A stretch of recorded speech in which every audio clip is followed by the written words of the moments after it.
Время новостей на канале Абаза. В студии Марина Будба. Здравствуйте. Сегодня в выпуске. Тот март был холодным и кровавым. В Абхазии вспоминают мартовское наступление 1993 года, одну из самых трагичных дат в истории Абхазии. В прокуратуре Гагарского района состоялось выездное совещание по факту обращения гражданина Белозерова в Гагарскую ЦРБ с телесными повреждениями. Хроника событий в обзоре Надежды Боровиковой.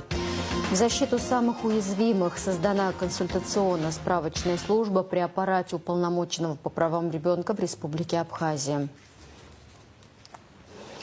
Начнем с официальной информации. Исполняющий обязанности президента Бадра Гунба подписал указ об объявлении 2025 года годом имени Владислава Григорьевича Арденба. В указе говорится, в связи с 80-летием со дня рождения в целях сохранения и приумножения исторической памяти выдающегося государственного деятеля, основоположника современного абхазского государства, первого президента Республики Абхазия, героя Абхазии, кавалера ордена Агдзябша первой степени Владислава Григорьевича Арденба, постановляю объявить 2025 год в Республике Абхазия годом имени Владислава Арденба. Ситуацию с тушением лесных пожаров обсудили на встрече исполняющий обязанности президента Бадра Гунба и исполняющий обязанности министра по чрезвычайным ситуациям Львом Квицине. Руководитель спасательного ведомства доложил главе государства о предпринимаемых МЧС мерах по ликвидации лесных пожаров. По его словам, с 5 по 16 марта осуществлен выезд 102 пожарных расчетов. Общая площадь возгорания по всей Абхазии составила 500 гектаров, 300 из которых приходится на Ачимчирский район. Лев Квициня подчеркнул, что причиной возникновения пожаров является человеческий фактор. Перед весенними полевыми работами крестьяне поджигают сухостой, что приводит к серьезным последствиям, добавил он. Министр также отметил, что в результате пожаров домовладения не пострадали. Накануне вечером в селе Яштуха Сухумского района такая опасность была, но совместными усилиями противопожарной службы и местных жителей пожар удалось локализовать, сказал Квициня. Исполняющий обязанности президента Бадра Гунба поручил министру держать ситуацию на личном контроле и оперативно информировать о предпринимаемых мерах. Бадра Гунба сказал, что государство окажет необходимую поддержку сотрудникам МЧС в обеспечении безопасности граждан и сохранении их имущества.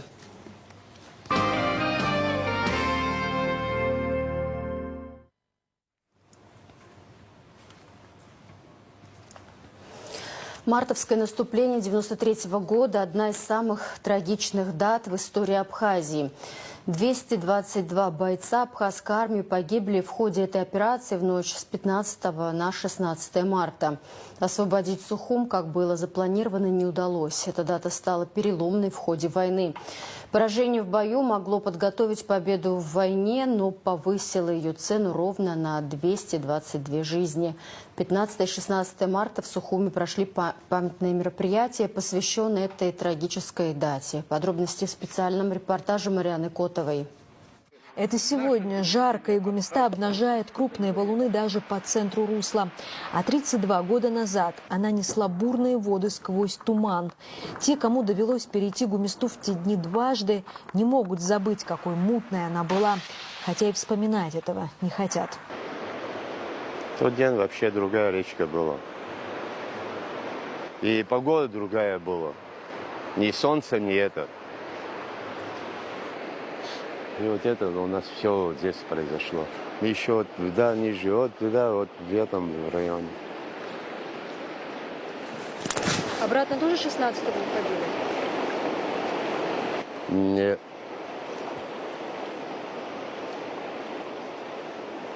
Ну, нашу группу уже на втором мире, да, где платформа Ачадары. И на второй день. Там у нас был Кутеля, Зора, бедный, сейчас его нету. Командир у нас был этот Смыр Хазаратович. Их нету сегодня. И почти никого нету. Штурмовые батальоны состояли в основном из молодых людей, вспоминает в своем рассказе Автандил Гарцкий. 18-25 лет было ребятам, которые добровольно, с гордостью и удовольствием называться штурмовиками, отправились на Сухум. Ну, короче, 5 человек мы шли, и я замыкающим шел. Нам тогда выдали эти АЗК, да, все одевали, видно, АЗК вот эти одевали, ну, чтобы типа мы не промокли. Ну, вроде бы чуть выше пояса вода была, но мы проходили, в связке шли, а я замыкающим шел и зацепился за там какая-то, я не знаю, арматура была или что-то. Ногой зацепился, и теперь они идут, они-то двигаются, а я думаю, сейчас оторвусь, и ничего-то не отрываюсь, а они меня не отпускают, мы идем в связке.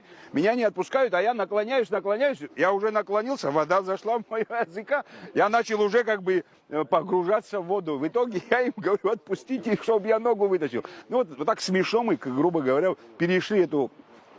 Наступление на Сухум не увенчалось успехом, так как не все задуманное сумели реализовать. Почему так случилось, сами бойцы могут только догадываться. Дело в том, что все захлебнулось, не было связи, но там обещали, что пойдет какая-то следующая волна наступления, там и т.д. и т.п. Ну, как-то это все было остановлено.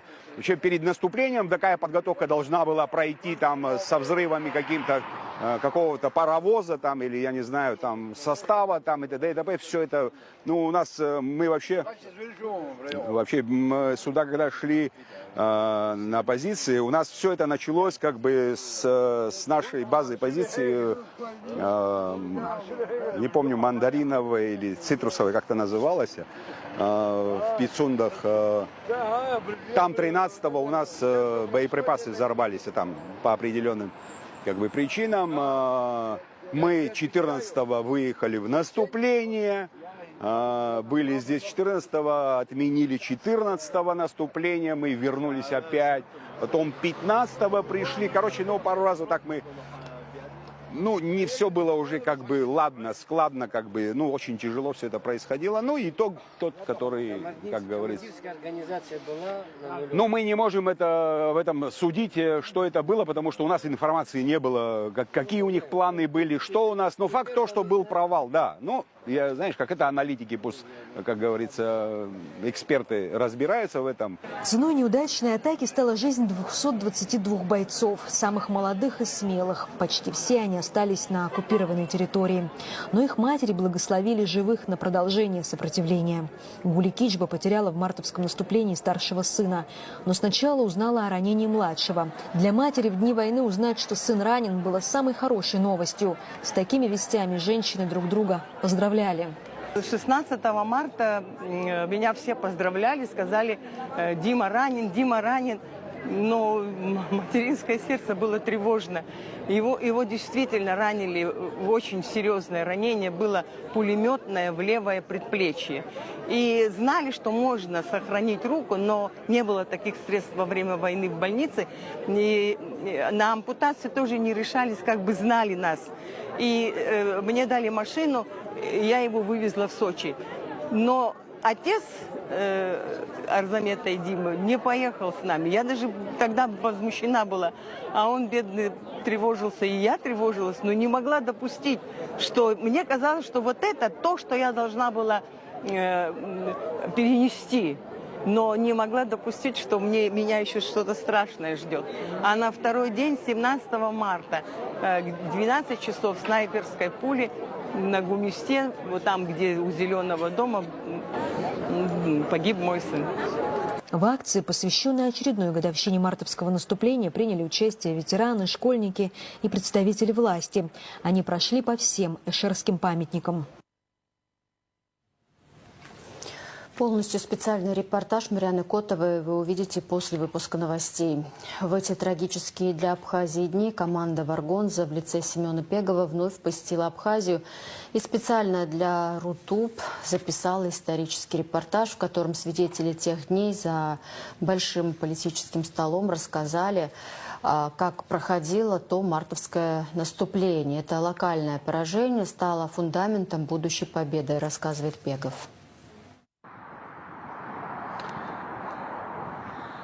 Всем привет, это я, Семен Пегов, проект Варгонза, наш эксклюзивный репортаж для Рутуба. снова работаем в Абхазии. Смотрите, как солнечно и ярко здесь. Правда, дата, о которой мы будем рассказывать, она для этой страны трагическая. Одна из самых драматичных страниц в новейшей истории Абхазии. Сегодня здесь вспоминают годовщину, 32-ю годовщину так называемого мартовского наступления. Это достаточно была серьезная военная операция для абхазов. Она разворачивалась 14-го, где-то вот начинали первые отряды выдвигаться. Основная ее фаза пришлась на 15 и 16 марта 1993 года. Сухум в тот период был занят войсками Госсовета грузинскими и другими грузинскими бандформированиями. И, в общем-то, амбиции тогда у абхазского ополчения, у абхазских войск были большие. И эта операция была нацелена на то, чтобы освободить Сухум. Непростая задача, честно говоря, стояла перед абхазскими воинами. Вот за моей спиной непосредственно Гумиста. Этот фронт так и назывался, Гумистинский фронт. Необходимо было форсировать реку. Всего 2 моста здесь есть. Один чуть ниже, мы к обоим из них подъедем. Другой, скажем так, выше моря. Да, и это вот где пешим порядком по сухопутному, скажем так, пути, маршруту пытались тогда абхазские отряды пройти, были же ожесточенные бои там. Ну а кому-то приходилось Гумисту, достаточно быструю горную речку, форсировать, что называется, вброд. И, конечно, погода тогда, в 93-м году, вовсе не такая была жаркая. Сейчас действительно аномально тепло, больше плюс 25, а тогда был настоящий такой март. Местами был снег, и действительно задача была не из легких. К сожалению, тогда это наступление провалилось, хотя отдельным подразделениям, отдельным отрядам удалось пробиться в город, даже до нового района некоторые ополченцы смогли добраться, но тем не менее вынуждены были откатиться. Впрочем, да, все равно абхазы хоть и вспоминают эту дату, скажем так, всегда с трагическим оттенком, всегда в трагическом контексте, но тем не менее многие считают, что будущая победа зарождалась именно здесь, в мартовском наступлении. Подробно сейчас поговорим с участниками тех событий, расскажем, как разворачивались те драматичные события 32 года назад.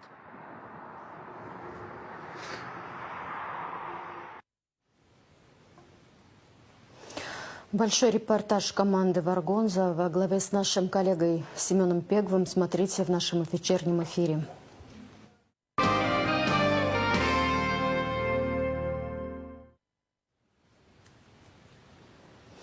В прокуратуре Гагрского района состоялось выездное совещание под руководством исполняющего обязанности генерального прокурора Руслана Тарба с участием прокурора Гагрского района Беслана Кин и представителями МВД Абхазии по факту обращения гражданина Белозерова в Гагрскую ЦРБ с телесными повреждениями. Хроника событий в обзоре Надежды Боровиковой.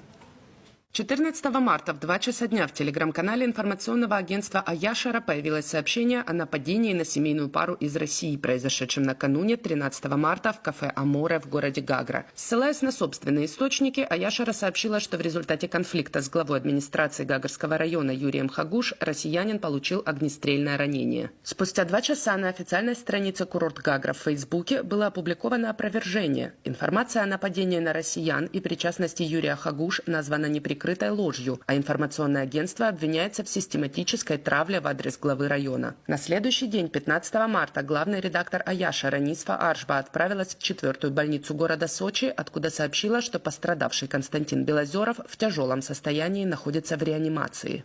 Константин Белозеров был доставлен в 4-ю городскую больницу города Сочи вчера.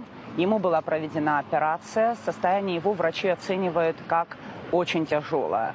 Константина Белозерова в 4-ю больницу города Сочи доставили, указав в документах о том, что он напоролся на металлический штырь. Но российские врачи Даже при первом беглом осмотре сразу установили, что это было огнестрельное ранение. И тем более такие тяжелые повреждения просто получить от металлического штыря молодой человек не смог бы. В своем материале Нисфа Аршба подчеркнула, что ни Минздрав, ни МВД никак не комментировали инцидент, хотя прошло 2 дня. Действительно, первый официальный комментарий МВД Абхазии был опубликован в телеграм-канале ведомства в 22:38 15 марта, уже после репортажа Аяшара из Сочи. В сообщении МВД сказано, что 13 марта в 16:50 в дежурную часть УВД по Гагарскому району поступило уведомление из Центральной районной больницы города Гагра о доставлении гражданина Белозерова Константина Анатольевича с колотым сквозным ранением левой голени. После оказания первичной медицинской помощи пациент был выписан в состоянии средней тяжести и переведен в республиканскую больницу города Сухум для дальнейшего лечения. По запросу Абаза ТВ республиканская больница в Сухуме подтвердила, что 13 марта в 18:50 Константин Белозеров был доставлен из Гагарской ЦРБ с диагнозом колотое сквозное ранение верхней трети левой голени, открытый перелом головки левой берцовой кости. В Гагре пациенту провели первичную хирургическую обработку, раны ушиты. Со слов больного, травма получена в быту в результате падения на металлический предмет. Константина Белозерова осмотрел сосудистый хирург, проведено УЗИ, повреждения сосудов не обнаружены, кровоток нормальный. Пациенту наложили гипс и оставили на ночь в стационаре. На следующее утро по настоянию родственников больной отправлен в 4-ю больницу города Сочи для дальнейшего лечения. Конец цитаты. 16 марта представители 9 оппозиционных общественных и политических организаций выразили глубокую обеспокоенность в связи с вопиющим инцидентом и последующим замалчиванием преступления со стороны руководства МВД Абхазии. Мы требуем от правоохранительных органов немедленного расследования случившегося, прозрачности в освещении обстоятельств нападения и четких ответов от всех ответственных структур, сказано в заявлении. В ответ на запрос Абаза ТВ пресс-служба Генеральной прокуратуры сообщила, что 17 марта в прокуратуре Гагарского района состоялось выездное совещание под руководством исполняющего обязанности генерального прокурора, генерал-майора юстиции Руслана Тарба с участием прокурора Гагарского района Беслана Пкин и представителями МВД Абхазии по факту обращения гражданина Белозерова в Гагарскую ЦРБ с телесными повреждениями. Исполняющий обязанности генпрокурора дал поручение провести следственные мероприятия, необходимые для принятия процессуального решения, а прокурору Гагарского района взять на личный контроль ход проверки. По неофициальным данным, поводом для конфликта в Гагре стал внешний вид Константина Белозерова. Он якобы находился в кафе с голым торсом, за что получил замечание от мэра Юрия Хагуш. Россиянин негативно отреагировал на замечание, завязалась драка, в результате которой однофамилец главы администрации выстрелил в ногу Константину Белозерову. Надежда Боровикова, Абаза ТВ. Лежачие полицейские у сел Псахара и Псырцха к летнему турсезону могут убрать, чтобы разгрузить дорогу и избежать заторов. Об этом на встрече с инициативной группой автолюбителей сообщил начальник управления ГАИ Дамир Авицба. Встреча прошла при участии первого заместителя директора РУП Абхаз-Автодор Тенгиза Таркил, директора департамента организации безопасности дорожного движения Тимура Абгадж. Смотрите материал пресс-службы МВД Абхазии.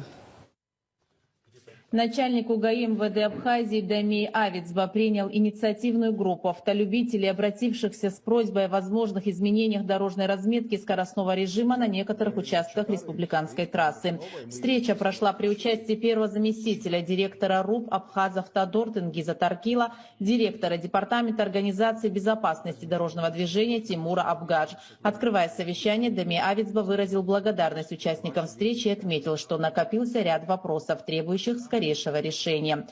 Данная встреча организована в связи с тем, что наши граждане, наши автолюбители обратились через соцсети на начальника управления ГАИ с предложением дать оценку, что происходит на наших дорогах. Есть моменты, где мы можем пересмотреть на тех участках, где установлены, допустим, лежачие полицейские.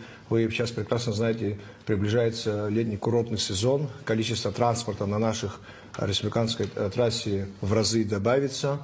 Если говорить о тех лежачих полицейских, которые мы укладывали согласованно с профильными структурами с Абхаз-Автодор, это в село Псахара, потом Псырцха. И ближе к курортному сезону мы эти полицейские, на мое видение, мы, наверное, будем их убирать, потому что заторы образовываются большие. Нам часто, кстати, обращаются и водители больших грузных машин, которые занимаются перевозками товаров. Есть понимание. Да, неудобно на некоторых участках на этих машинах больших останавливаться, постоянно переезжать эти лежачие полицейские. А касаемо лежачего полицейского, который мы установили в Гудаутском районе в село Ацел, мы долгое время консультировались, вели совещания, беседы с Абхаз-Автодором. На данном участке за 23-24 год было до 30 дорожно-транспортных происшествий, и при этих ДТП погибло там 9 человек. И мера была реально вынужденная, и могу заверить, что более 4 месяцев, по-моему, как установили, на данном участке не было ни одного дорожно-транспортного происшествия. Вы, как знаете, в январе месяце мы завезли сейчас где-то до 50 камер фото-видеофиксации. На сегодняшний момент с Псоу до Сухума установлено 23. На данный момент занимаемся установками знаков, которые предупреждают, что на данных участках дороги будет вестись фото-видеофиксация. Я думаю, в течение недели, 10 дней мы их все установим и запустим камеры. То есть это мера вынужденная. Мы ставим эти камеры на тех участках, где у нас постоянно были ДТП. Ежегодно во время летнего курортного сезона резко увеличивается количество транспорта, особенно на популярных туристических направлениях. И важной задачей становится обустройство республиканской трассы, городских дорог для комфортного передвижения гостей республики, абхазских водителей, а также перемещения большегрузного транспорта. Ну, во-первых, Дамир Джумбирович, очень была для нас удивительна быстрота реакции, как вы по времени к этой информации в соцсетях отнеслись, и это радует, потому что между нами должна быть быстрая реакция и встреча. Вместе с этим наши автолюбители, которые видят всю эту проблему, хотят и видеть другую сторону. То есть камера это будет уменьшать смертность, но комфорт езды мы этого хотим видеть. Что значит? Это уменьшение искусственных неровностей, это возможность для тихоходов отъезжать от основной трассы, чтобы колонна могла бы проехать. И скоростной режим где-то нужно, наверное, будет изменить, это уже мы проговорим, наверное. Приоритетным направлением в период сезонного увеличения транспортного потока является профилактическая работа по недопущению нарушений правил дорожного движения, которые могут привести к дорожно-транспортным происшествиям и стать причиной серьезных травм и гибели водителей, пассажиров и пешеходов. По итогу встречи ее участники наметили план работы на наиболее проблемных участках республиканской трассы и выразили готовность к дальнейшему взаимодействию. Новые камеры фото-видеофиксации начнут работать с 20 марта на республиканской трассе. Об этом сообщил начальник ГАИ Дамир Авицба. Он проинформировал, что от Псоу до Сухума на данный момент установлены 23 новые камеры. В ближайшее время еще 20 новых аппаратов фото-видеофиксации будут установлены на участке трассы Сухум-Гал. Данная мера направлена на снижение числа ДТП. Уважаемые автолюбители, напоминаем вам, что с 20 марта 2025 года на республиканской трассе начинают свою работу новые камеры фото-видеофиксации нарушений правил дорожного движения. Дорожные камеры нового образца фиксируют превышение скорости, пересечение сплошной линии, отсутствие ремня безопасности и разговор по мобильному телефону во время управления автотранспортным средством и другие опасные нарушения. От Псоу до Сухума на данный момент установлено 23 новые камеры. Они фиксируют нарушения в обе стороны. В ближайшее время еще 20 новых аппаратов фото- и видеофиксации будут установлены на участке трассы Сухум-Гал. Данная мера направлена на снижение числа ДТП. Как правило, на участках, где устанавливаются камеры, число аварий снижается в разы. Мы стремимся к нулевой смертности на дорогах. Призываем водителей быть внимательными и соблюдать правила дорожного движения.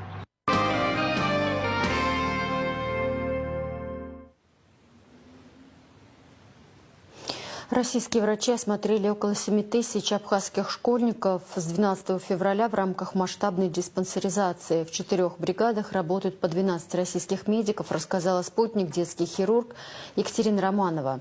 Сейчас диспансеризация продолжается в Сухуме, Гудаутском и Ачимчирском районах. Самое распространенное заболевание – проблемы опорно-двигательного аппарата, болезни эндокринной системы, офтальмологические и лор-патологии. Уже проведено 5 телемедицинских консультаций. Некоторым детям оформлены вызовы в ведущей клинике России. Некоторые уже госпитализированы, отметила врач. За последние 4 недели, мы начали с 12 февраля, мы осмотрели около 7 тысяч детей. На первое место у нас выходит заболевание опорно-двигательного аппарата, на второе место эндокринной системы, как мы шли ранее.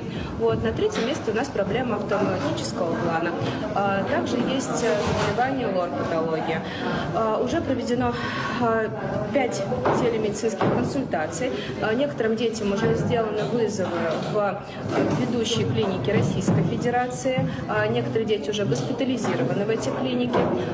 Если выявляется хирургическая патология, рекомендуется плановое оперативное вмешательство или в ближайших регионах, или также в федеральных центрах. Серьезные патологии, которые нуждаются в экстренном или неотложном оперативном вмешательстве, слава богу, не было. Но такие детки были с врожденными пороками развития. Все разъяснено родителям, даны полностью рекомендации. По неврологии был выявлен интересный диагноз, это синдром Дюшена, который сложная, редкая патология. Также было проведено, направлено документ на телемедицинскую консультацию, будет продолжено лечение этому ребенку. Создана консультационно-справочная служба при аппарате уполномоченного по правам ребенка в Республике Абхазия. Бесплатная справочная служба поможет родителям, детям и просто неравнодушным жителям получить помощь, советы или консультацию по волнующим вопросам. Подробности в репортаже Рады Чачава.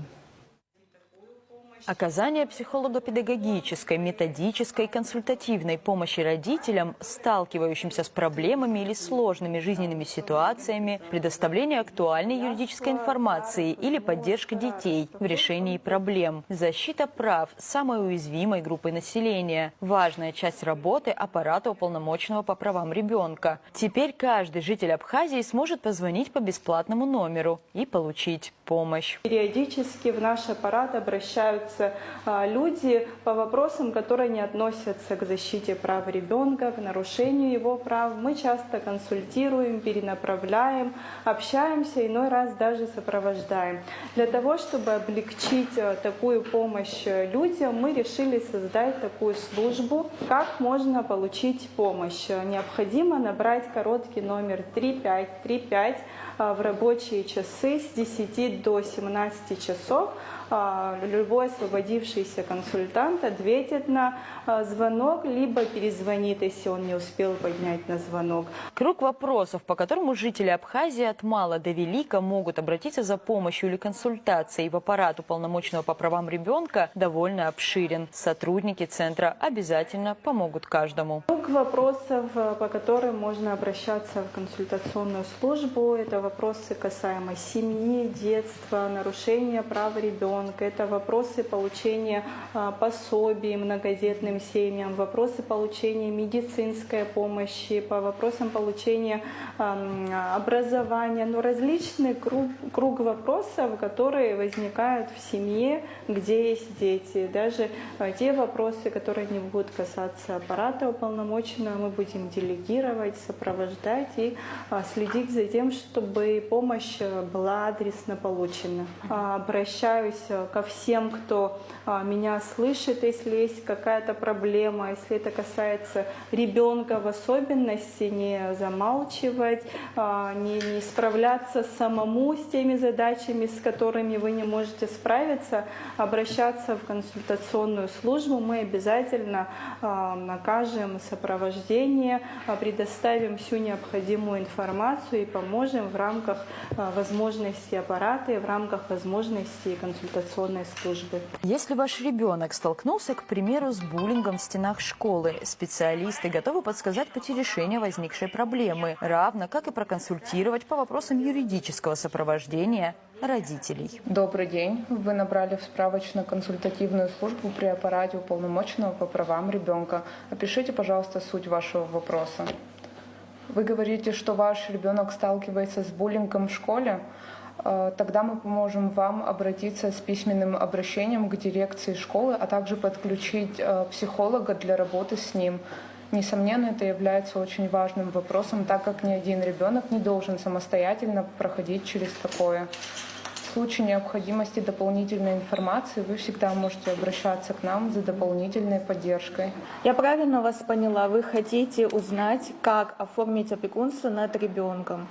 Для этого существует несколько выстроенных шагов. Первый шаг – вам необходимо обратиться в орган опеки и попечительства по месту вашего жительства. Сотрудники опеки и попечительства должны предоставить вам перечень документов и материалов, которые вам необходимо предоставить в отдел опеки и попечительства для оформления опеки над ребенком. Если у вас возникнут какие-либо дополнительные вопросы относительно данной процедуры, вы можете обратиться в справочно-консультационную службу при аппарате для получения дополнительной консультации относительно данного направления. Как отметила Мактина Джинджолия, звонок в справочную службу для всех жителей республики бесплатный. За поддержку и сотрудничество она поблагодарила компании мобильных операторов «Аквафон» и «Амобайл».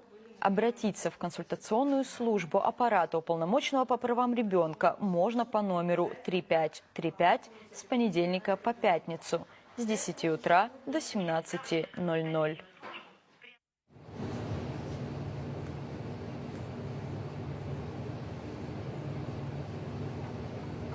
И снова о героях Отечественной войны народа Абхазии. 55 лет исполнилось со дня рождения ветерана, блестящего десантника, разведчика, участника практически всех боевых операций Гумистинского фронта Отечественной войны народа Абхазии, героя республики Эдуарда Пантия. 5 лет назад, когда Эдуард Пантия был еще жив, мы делали репортаж к его 50-летию. Тогда юбиляр участие в съемках принимать отказался. После войны взять у него интервью не удавалось никому. Не сделал он исключение для нас. Эдуард Пантия был очень скромным и сдержанным человеком, о войне говорить не любил.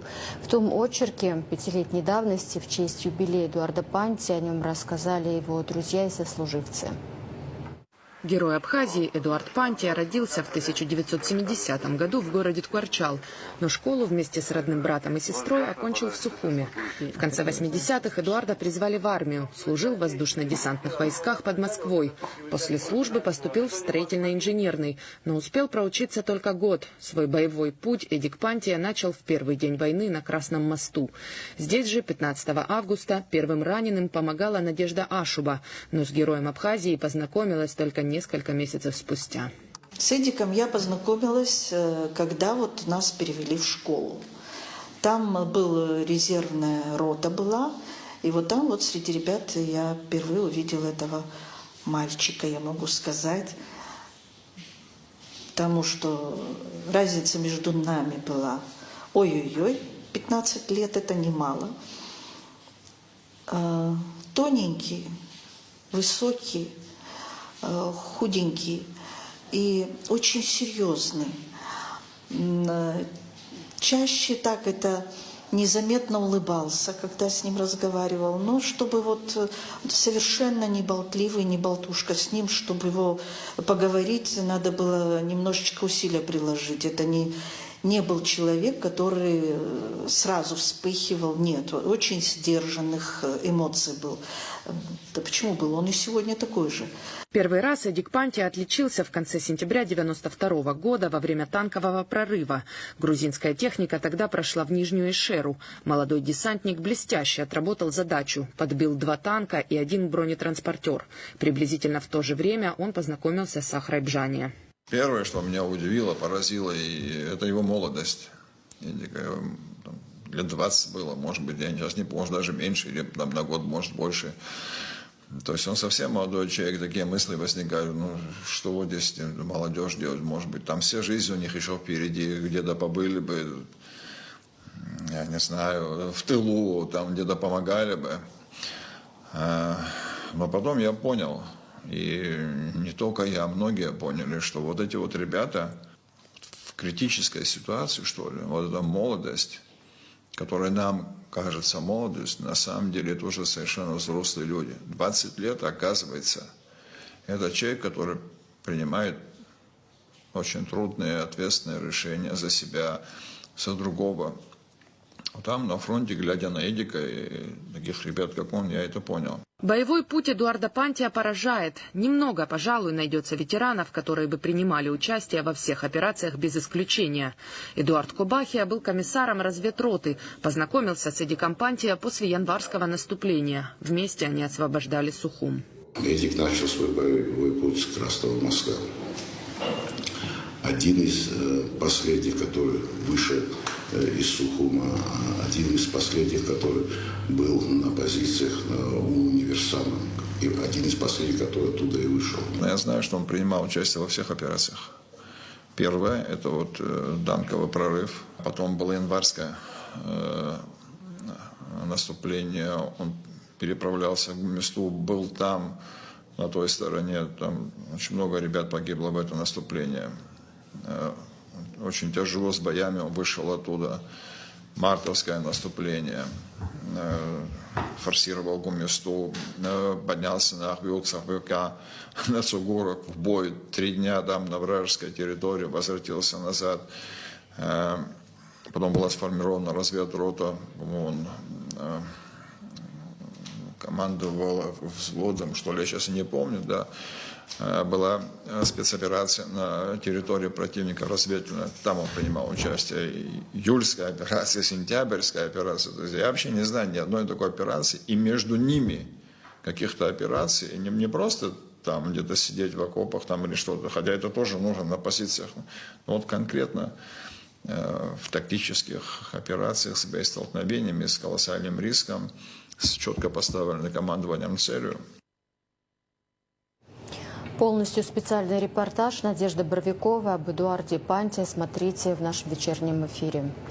Год назад не стало абхазского ученого, директора Института экономики и права Академии наук Абхазии Заура Шалаша. Депутат 2-го созыва Народного собрания, соучредитель Сухумского открытого института, автор многочисленных законопроектов, ветеран Отечественной войны народа Абхазии, оставил бесценное наследие и дело, которое будет продолжаться его учениками и коллегами. Александр Страничкин вспоминает о Зауре Шалаша не только как о большом ученом, но и как о человеке, в котором чудесным образом сочетались педантичность профессионала и озорство веселого парня. Ну, есть смешной эпизод, может быть, не знаю, там меня простят или нет. Как раз мы находились на Пицунде ночью, уже спорили долго, это был час ночи, а в это время шел чемпионат мира по футболу. И Заур Иванович говорит Дауру Баганже, там телевизор у нас стоял один в коридоре был на Пицунде. Он говорит, дай, говорит, футбол посмотреть, там испаноязычные команды играли. Вы знаете, что он испанский язык знал. И Даур Баганже ему говорит, давай доработаем.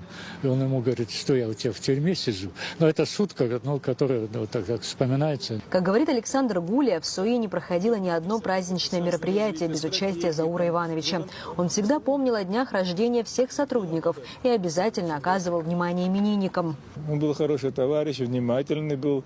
Он помнил дни рождения. Вот в СОИ, например, да, вот все вот эти какие-то вот события, связанные там, я не знаю, с Новым годом, с 8 марта, с днями рождения, вот все вокруг него это крутилось. Это он заводил все. Сухумский открытый институт создавался по инициативе Заура Шалаша.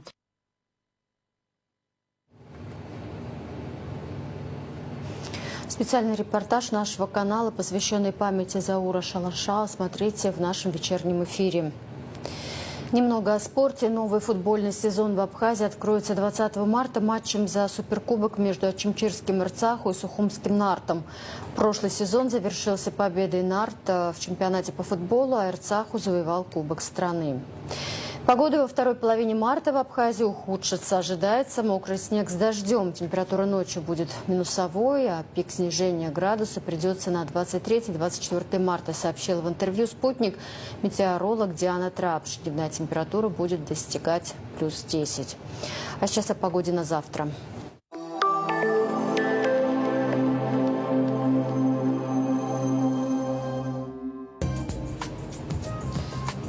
Во вторник, 18 марта, в Абхазии ожидается облачная с прояснениями погода. Временами дождь разной интенсивности, местами возможен туман, гроза. Атмосферное давление нестабильное, ветер слабо умеренный. Температура воздуха ночью 9-14, днем 12-17. Температура морской воды плюс 11. Волнение морской воды слабое и значительное. Относительная влажность воздуха 60-90%.